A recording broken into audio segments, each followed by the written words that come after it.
Hey everyone, want to build SOPs in ClickUp? In this video, I'll show you how to create standard operating procedures, organize processes, and help your team follow consistent workflows using ClickUp step by step. First, open your web browser and go to the ClickUp website, sign in to your account, and open your workspace.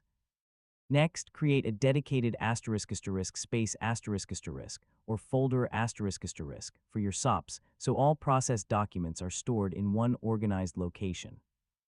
Now create a new doc in ClickUp where you can write your standard operating procedure.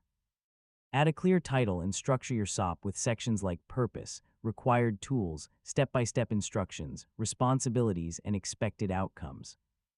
Next, add detailed instructions for each process step. Clear explanations and examples make it easier for team members to follow the workflow correctly. Include images, videos, links, attachments, checklists, and other helpful resources to make your SOPs easier to understand. Now connect your SOP documents with related tasks, projects, and workflows so your team can quickly access the right instructions while working.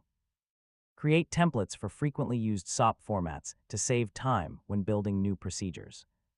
Next, assign owners or reviewers to each SOP and schedule regular updates to keep your documentation accurate. Use ClickUp permissions to control who can view, edit, or manage your SOP documents. Finally, train your team to use the SOP library and encourage everyone to follow the documented processes. And that's how to build SOPs in ClickUp. By creating organized documentation and connecting it with your workflows, you can improve consistency, save time, and help your team work more efficiently. Thanks for watching, and don't forget to subscribe for more easy technology guides.